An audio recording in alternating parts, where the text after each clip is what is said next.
주시는 종 속에 주의를 허락해 주시고 이렇게 불가피하게 영상으로라도 이렇게 예배를 드릴 수 있게 하신 것 정말 감사하고요.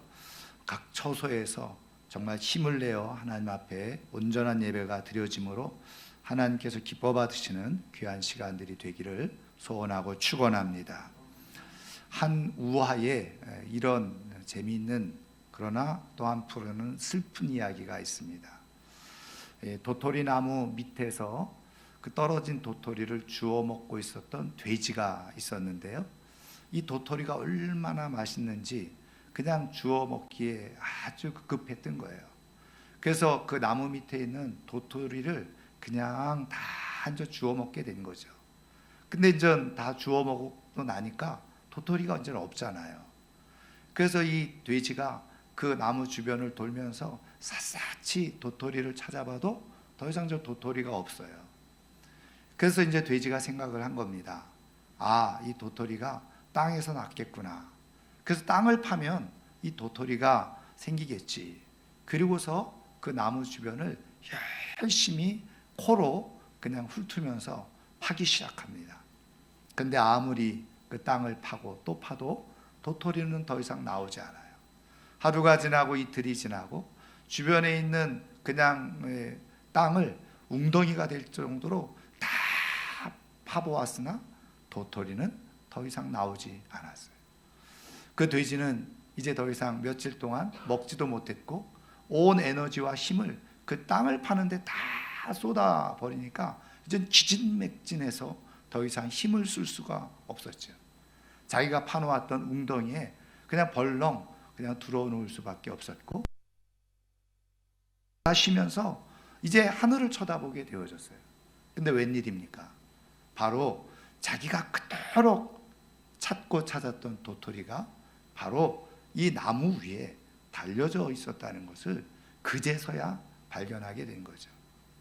이 돼지가 그 위에 달려있는 도토리를 하염없이 쳐다보면서 꺽꺽대면서 그만 죽어갔다고 하는 슬픈 이야기, 그 어리석은 그런 이야기죠. 여러분, 인생을 살아가면서 모든 사람들은 예외 없이 수고라는 것을 하면서 인생을 살아갑니다. 어떤 인생 예외 없이 수고 없이 살아가는 인생은 단 한 사람도 없지요. 단지 수고에 크고 작음이 있을 뿐이지 어떤 인생, 이 땅에 태어난 인생은 수고 없이 살아가는 인생은 하나도 없어요. 근데 중요한 것은 뭐냐면, 문제는 뭐냐면 어떤 인생은 똑같이 그렇게 수고를 함에도 불구하고 말 그대로 헛수고하며 살아가는 인생이 있더라는 거죠. 수고는 수고대로 하고 시간과 에너지와 물질을 쏟아 부었음에도 불구하고 그것이 인생에 아무런 열매를 맺지 못하는 헛수고하는 인생이 있다는 거예요. 그러나 반면에 그 수고한 것, 성경에 말씀한 것대로 수고한 대로 열매를 얻고 수고한 대로 풍성한 은혜를 누리면서 그 영광을 취하는 그런 사람들이 있더라는 거죠. 여러분, 바로 이렇게 헛수고하는 인생은 후회하는 인생이 되죠. 그리고 그런 인생을 우리는 슬픈 인생이다 이렇게 얘기를 합니다. 그러나 수고한 대로 열매가 주어지고 그 영광이 주어질 때 그 인생을 영광스러운 인생이다 그렇게 이야기를 하고, 그리고 말 그대로 기쁨이 가득 넘치는 인생이 되어지는 거예요. 하나님께서 우리를 사랑하시죠. 하나님이 우리를 택하여 불러주셨을 때 이 땅에서 누구나 예외 없이 믿는 사람이나 믿지 않는 사람들이나 다 똑같이 수고를 하게 되어지는데, 하나님은 우리의 수고가 헛수고가 아닌 정말 우리의 인생 가운데 영광으로 남을 만한, 기쁨으로 끝맺을 만한 그런 인생이 되기를 원하시는 것이 바로 우리 하나님 아버지의 마음이요 뜻인 줄 믿습니다. 예수님께서 하늘 영광을 버리시고 이 낮은 땅으로 오셨습니까? 우리가 이제 성탄절을 맞이하게 되어지는데 왜 예수님께서 그 마국간에서 태어나시고 그리고 모든 수고를 하시고 십자가에서 왜 죽으셨습니까? 바로 우리의 인생이 헛수고하다가 슬픔으로 후회로 인생을 끝마치는 인생이 아니라 다 영광 가운데 이르러서 정말 기쁨과 감격과 감사가 있는 그런 인생이 되게 해주고 싶으셔서 예수님은 그 하늘 영광 낮고 천한 이 땅에 오신 것 아니겠습니까? 그렇다고 한다면 하나님은 도대체 우리로 하여금 어떻게 헛수고하는 인생이 아니라 우리의 수고가 영광으로 나타날 수 있도록 우리에게 말씀하고 계시냐는 거죠. 역사하고 계시냐는 겁니다. 바로 그 대답이 오늘 우리가 읽은 말씀 속에 있는데요. 오늘 우리가 읽은 말씀을 읽은 사람들은 뭐 어린아이 정도, 뭐 유치원만 다녀도, 아마 초등학교만 다녀도 이게 무슨 말씀인지 다 알 겁니다. 모이기에 힘을 써라, 그 말씀이에요. 여러분, 이미 이 말씀에 대한 배경은 앞선 시간에 우리가 말씀을 다 드렸어요. 근데 이렇게 모이는 것, 힘쓰는 것, 모이기를 서로 격려하고 응원하는 것, 여러분 이게 나쁜 일은 아니잖아요. 모여서 함께 사랑을 나누고 격려하고 축복하고 축하하면서 교제하는 그런 모임을 갖는다는 것은 우리에게 얼마나 큰 위로가 되고 기쁨이 되어집니까? 근데 문제는 뭐냐면 이런 상황이 되어지지 않는 상황이 문제가 되어지는 거예요. 지금 이 히브리서를 기록할 당시에도 이렇게 모이는 것이 자연스럽고 쉽고 불편함이 없고 정말 모이는데 아무런 어려움이 없으면 사실은 이 말씀은 아무런 그런 어려움이 되지 않아요. 도전이 되지 않아요. 그런데 우리가 잘 아는 것처럼 지금 이 시대, 이 상황은 모일 수가 없는 상황이었어요. 왜 그렇죠? 이미 말씀드린 것처럼 유대인들이 도끼 눈을 뜨고 말이죠. 로마 제국의 병사들이 도끼 눈을 뜨고 그리스도인들이 어디서 모이나 그것만 예의주시하면서 그렇게 그리스도인이라고 한다면 잡아다가 핍박을 하고 박해를 하는 삶의 큰 위협, 생명의 위협을 당하고 있는 그런 시대적인 상황이었단 말이에요. 그러니까 한번 제대로 모이려고 하면 어떻게 해야 됩니까? 정말 암호를 주고받듯이 말이죠. 비밀리에 은밀하게 그렇게 숨어서 모일 수밖에 없는 그런 상황. 그러니까 사람들 가운데서는 굳이 이렇게 우리가 위험을 무릅쓰고 생명을 무릅쓰고 꼭 이렇게 우리가 모일 필요가 있겠느냐라고 생각하면서 말하는 사람들이 있었다는 거죠. 그런 상황 속에서 하나님은 히브리서 저자를 통해서 지금 이 말씀을 우리에게 전해주고 계시는 2000년 전에 성도들에게도 이 말씀을 가지고 도전하셨을 뿐만 아니라 2000년의 역사 속에서 끊임없이 모이는 것을 주저하고 패하기를 원했던 그런 사람들 향해서 강력하게 도전해주고 있는 그러한 생명의 말씀이라는 거예요. 여러분, 모이는 것은 지난번에도 제가 한번 말씀드렸지만 번거로울 때가 있죠. 특별히 이런 위협과 감시 속에서 모인다는 것은 절대로 쉬운 일이 아니에요. 또 초대교회는요, 말씀드린 것처럼 늘 좋은 모습만 있었던 교회가 아니라고 그랬죠. 사람들이 모임은 사실은 좋은 의도로 모였다고 하더라도 시간이 지나고 그리고 상황에 따라서 사람들의 마음이 바뀌어지고 생각이 달라지면서 늘 갈등을 유발하게 되어져 있어요.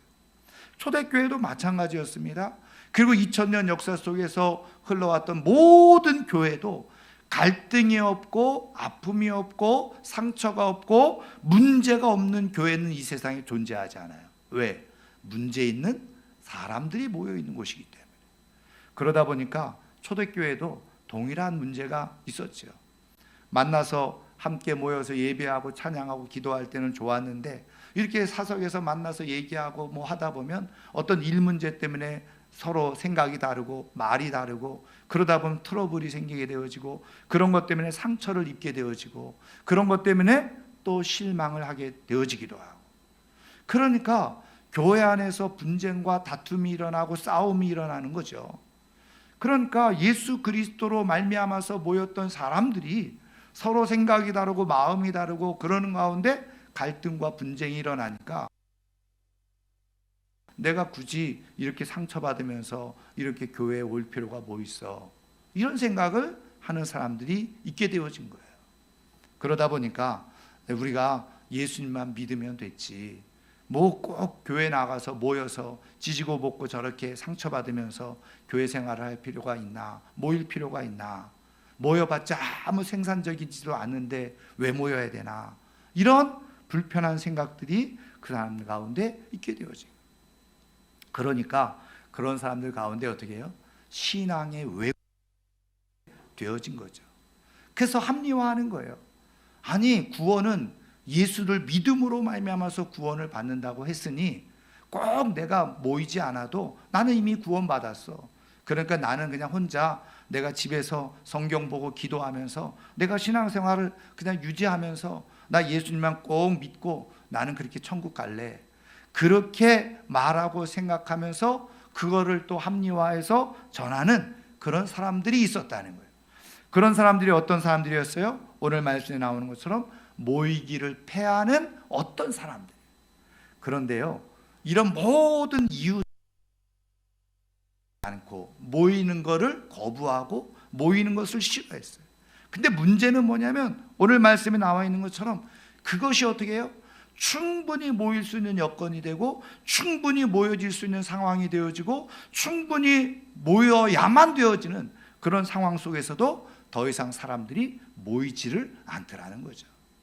말 그대로 잘못된 습관에 빠져들어가게 되어진 거예요. 그래서 오늘 말씀에 모이기를 패하는 어떤 사람들의 습관과 같이 하지 말고, 습관이 되어졌어요. 안 모이는 게 편한 거예요.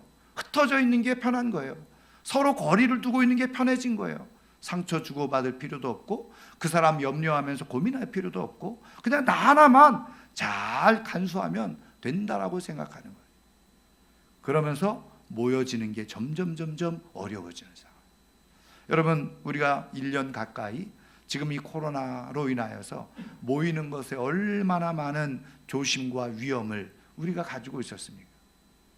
그런데요, 지금 고민은 뭐냐? 이런 상황 속에서 이것이 모이지 않는 것이 습관이 되어져요.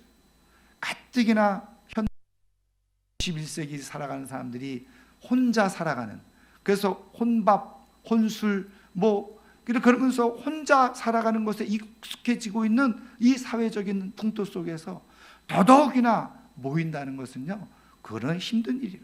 어려운 일이 되어져요. 그런데 여러분 보세요.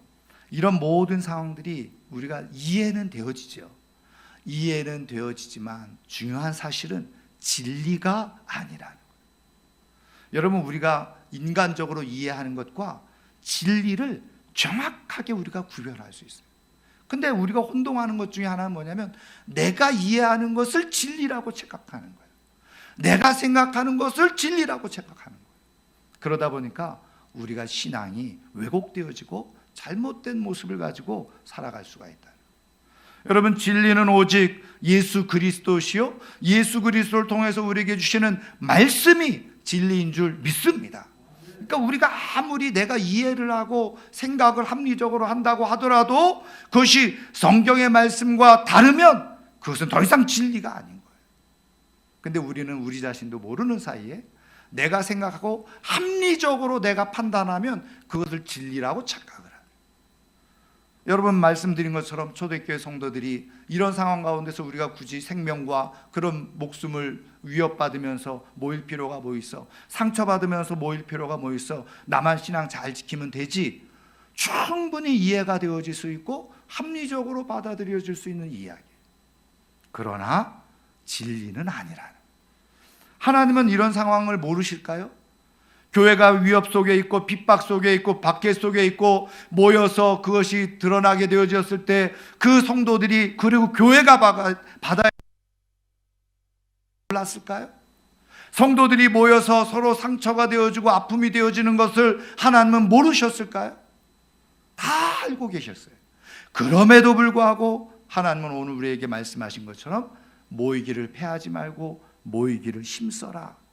주님이 오시는 그날까지 힘써 모이도록 도전하고 계시고 말씀하고 계십니다.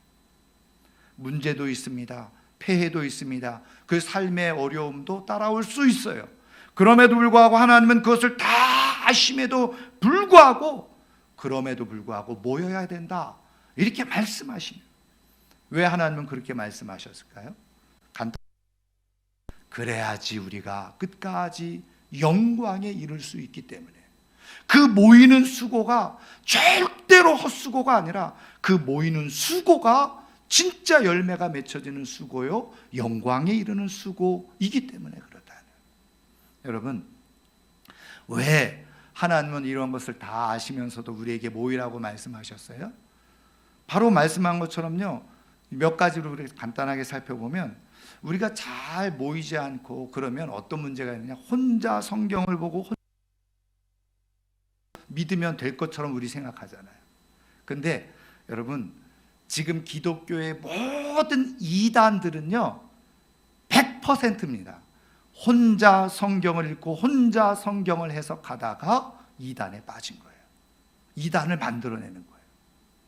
그래서 여러분, 베드로서를 읽어보면 성경은 사사로이 풀지 말아라, 그렇게 말씀을 하고 있고 우리에게 교훈하고 있고 경고하고 있잖아요.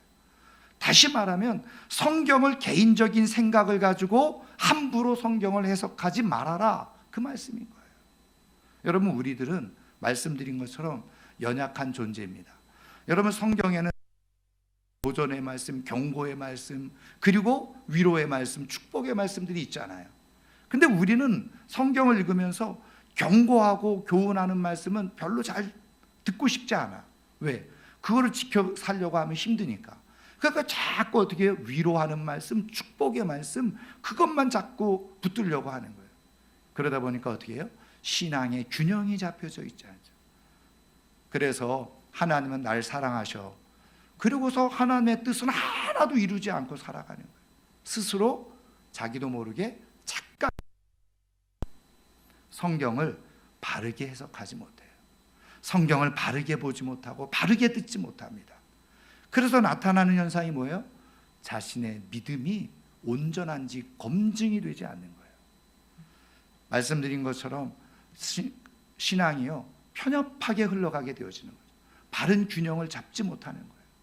그러다 보니까 어떻게 해요? 공동체를 통해서, 모임을 통해서, 아, 내가 이게 잘못 알고 있었구나, 잘못 이해하고 있었구나, 잘못 생각하고 있었구나, 지도를 충분히 받을 수 있는데 그런 게 없는 거잖아요.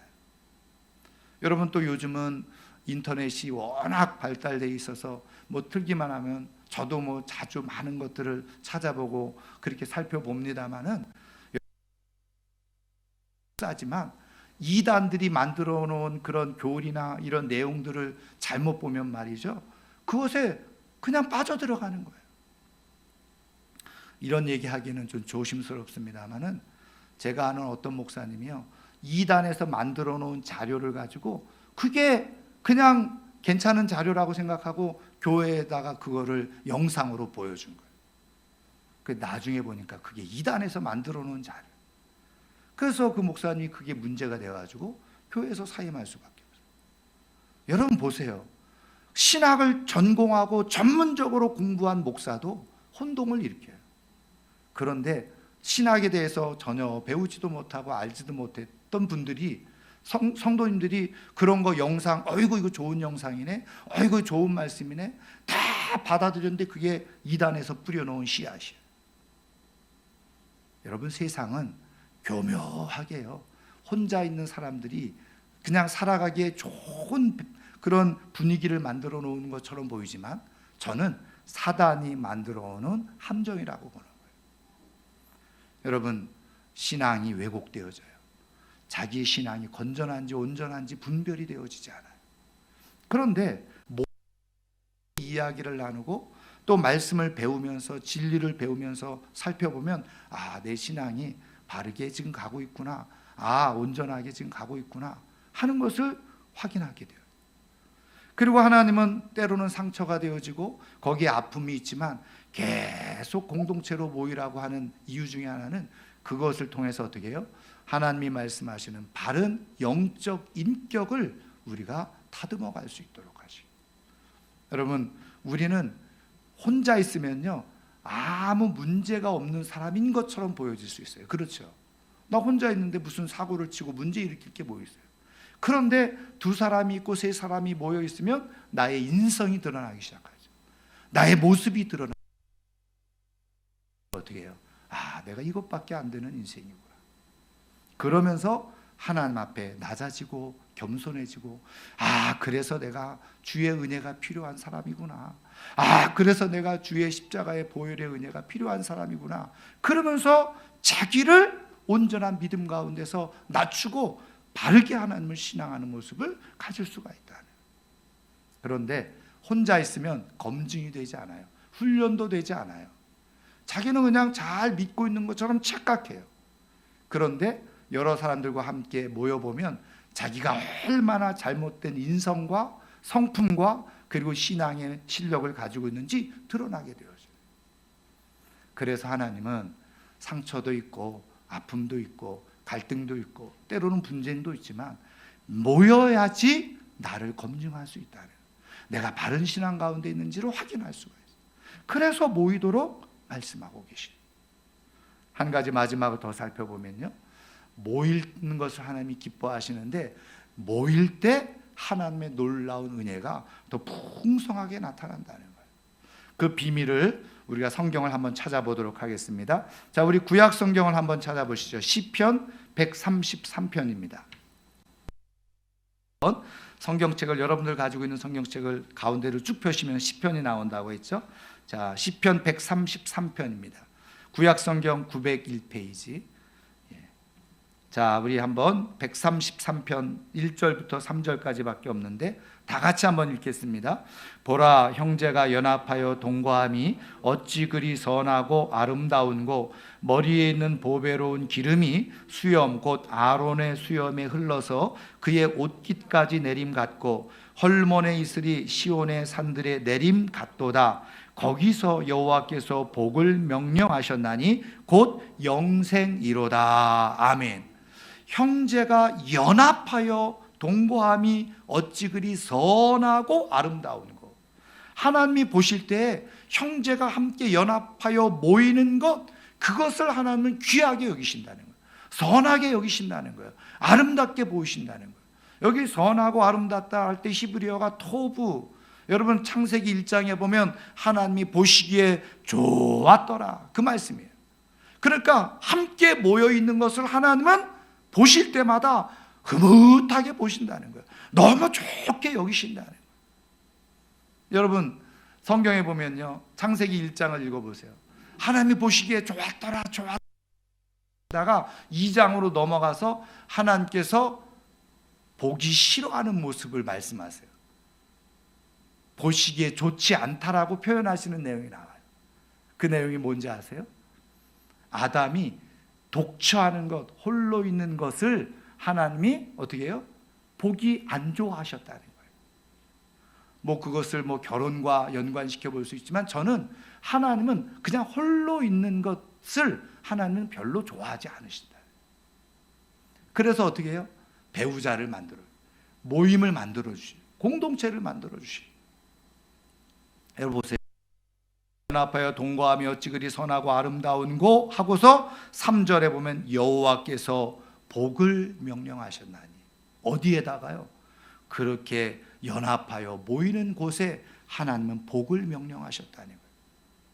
여러분 우리가 함께 모일 때요, 하나님은 흐뭇하게 보시고 그 모임 가운데 하나님께서 복을 내리시는 것을 믿으시기를 주님의 이름으로 축원합니다. 혼자 예배하고 혼자 기도해도 하나님은 은혜를 베푸십니다. 그러나 모여서 함께 예배하고 함께 기도할 때 하나님 더 기뻐하시고 거기에 하나님께서 복을 베푸시는 거예요. 그래서 믿음의 사람들은 어떻게 해요? 때로는 분명히 홀로 있는 시간을 갖기도 하지만 그러나 모이는 시간에는 어떻게 해서든지 적극적으로 모이는 거예요. 왜? 하나님의 마음을 아니까.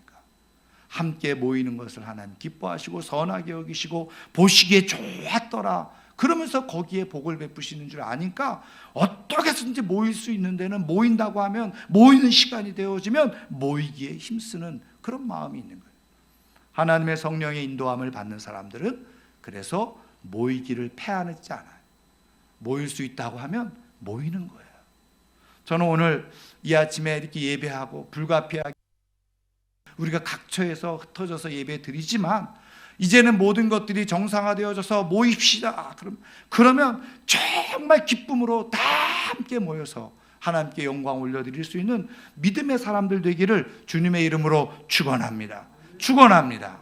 그 다음에 또 하나 우리가 성경을 한번 더 찾아볼까요? 그 다음 시편 다음에 있는 전도서입니다. 잠언 전도서인데, 자, 전도서 4장을 보십시오. 자, 우리 구약 성경, 제가 가지고 있는 성경으로 952페이지입니다.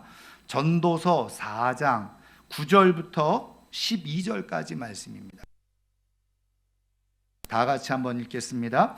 두 사람이 한 사람보다 나음은 그들이 수고함으로 좋은 상을 얻을 것임이라. 혹시 그들이 넘어지면 하나가 그 동물을 붙들어 일으키려니와 홀로 있어 넘어지고 붙들어 일으킬 자가 없는 자에게는 화가 있으리라. 또 두 사람이 함께 누우면 따뜻하거니와 한 사람이면 어찌 따뜻하랴. 한 사람이면 패하겠거니와 두 사람이 맞설 수 있나니 세 겹줄은 쉽게 끊어지지 아니하느니라. 아멘. 여러분 9절에 보세요. 두 사람이 한 사람보다 나음은, 그러면서 그들이 수고함으로, 두 사람이 함께 수고하는 거죠. 좋은 상을 얻게 되어진다. 여러분 혼자 열심히 일해서 결과를 얻는 것도 복된 일입니다. 그러나 하나님은 어떤 수고를 더 기뻐하시느냐? 두 사람 이상이 협력해서 함께 수고하는 것에 하나님이 상을 주신다는 거예요. 그래서 하나님은 예수 그리스도를 이 땅에 보내시고, 예수 그리스도는 혼자 사역하셨지만 그 다음에는 어떻게 해요? 승천하시고 나서는 한 사람에게 사명을 맡기신 게 아니에요. 교회를 세우셔서, 공동체를 세우셔서, 모임을 만들어서 그 모임을 통해서 하나님의 일들을 이루어 가시도록 하나님 세우신 거예요. 왜? 두 사람이 함께 수고하는 것에 좋은 상을. 그런데 보세요. 10절에 그들이 넘어지면 하나가 동물을 일으켜줘요. 두 사람이 있으면 서로 일으켜줄 수 있다는 거예요. 그런데 보세요. 홀로 있어 넘어지고 붙들어 일으킬 자가 없는 자에게는 뭐가요? 화가 있으리라. 홀로 있다가 넘어져요. 그래서 일으켜 세워줄 사람이 없는 거예요. 근데 그것 자체가 뭐라는 거예요? 화요 저주라는 거예요. 여러분 사람은 홀로 있으면 절대로 일어설 수가 없어요. 여러분 옛말에 독불장군은 없다 그런 말이 있잖아요. 어떤 사람들은 자기가 혹시 자수성가한 사람 이렇게 얘기를 해요. 자수성가한 사람, 스스로 일해서 성공을 했다라고. 여러분 이 세상에 죄송하지만 자수성가란 말은 없어요. 여러분 그 사람이 물론 열심히 일하고 수고하고 애를 썼지만 누군가가 그 옆에서 도와주는 사람이 있었어요. 누군가가 협력하는 사람이 있었어요. 인생은요, 누군가의 도움 없이 존재하는 사람은 이 세상에 단 한 사람도 없다는 거예요. 그래서 하나님은 이 비밀을 잘 아시고 우리의 삶을 끝까지 영광으로 인도해 주고 싶으세요. 그래서 어떻게 해요? 모이라고 말씀하십니다. 모여서 함께 격려하고 응원하고 칭찬하고 계속해서 말씀해 주십니다. 그 모임에 있으면요, 넘어지면 옆에서 일으켜 줄 사람이 있어요. 실망하면 잡아 줄 사람이 있어요. 그런데 혼자 있으면, 혼자 있다가 오늘 말씀 그대로 보면 그냥 죽어가는 거예요. 망해가는 거예요. 그래서 11절에 두 사람이 함께 누우면 따뜻하거니와 한 사람이면 어찌 따뜻하랴. 한 사람이면 패하겠거니와 두 사람이면 맞설 수 있나니 세 겹줄은 쉽게 끊어지지 아니하느니라. 함께 모임 가운데 속해 있는 사람은요, 끝까지 어떻게 해서든지 함께 가요. 그 다음에 이런 말이 있죠. 빨리 가려면 혼자 가고 멀리 가려면 함께 가라. 여러분 우리의 신앙의 여정은 빨리 가는 여정이 아니에요. 멀리 가야 되는 여정이죠. 그래서 하나님은 오늘 우리에게 말씀해 주시고, 왜 이 땅에 교회를 세워주시고, 왜 예수 그리스도를 이 땅에 보내시고, 예수 그리스도의 십자가의 보혈로 왜 주의 몸된 교회를 세우셨느냐. 우리의 인생 여정이, 신앙 여정이 단순간에 끝날 여정이 아니에요. 긴 여정이기 때문에 끝까지 함께 가려면 함께 모여야 되기 때문에 그런 사람에게 영광이 주어진다는 거예요. 하나님은 우리에게 마지막 영광의 자리에 다 이르게 해주고 싶으세요. 그래서 오늘도 모이는 게 수고스럽지만 그 이 모임을 위한 수고는 절대 헛수고가 아니라요. 모이기에 힘쓰는 수고, 그것은 반드시 보상이 주어져요. 상이 주어지고 영광이 주어집니다. 그런데 귀찮아, 모이는데 뭐 이렇게 자꾸 모이려고 해. 모이기를 패하면 어느 순간 그 사람은 어떻게 해요? 홀로 낙오되어져 떨어져 있다가 결국은 화를 당하는, 그리고 멸망의 자리에 들어가는 인생이 될 수밖에 없는. 하나님은 우리의 인생이 그런 인생이 되기를 원하지 않으세요. 그래서 모이기를 패하는 사람들 말 듣지 말고 자꾸 어떻게 해서든지 모일 수 있는 상황이 되고 모일 수 있는 시간이 되고 모일 수 있는 여건이 되어지면 함께 모여라, 우리에게 거듭해서 말씀해주고 계시는 거예요. 여러분,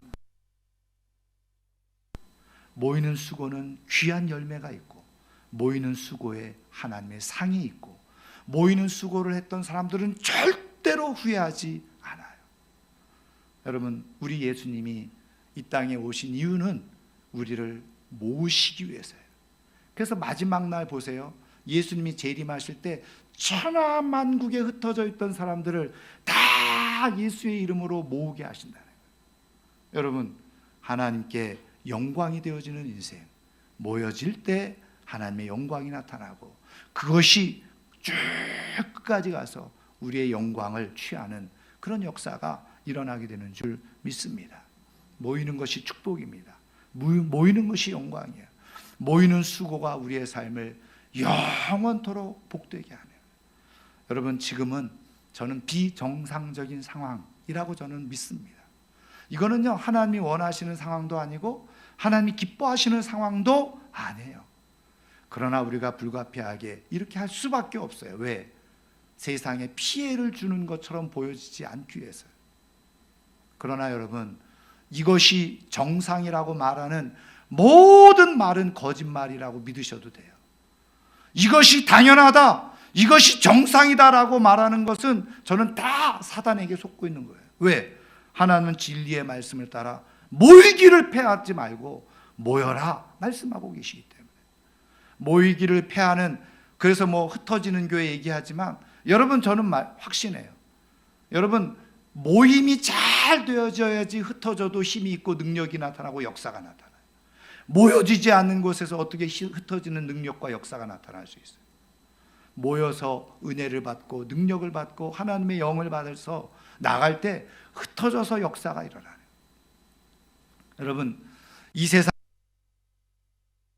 정당화하는 모든 말은 사탄에게 왔다고 확신해도 틀리지 않아요. 성경은 분명히 말씀하고 있어요.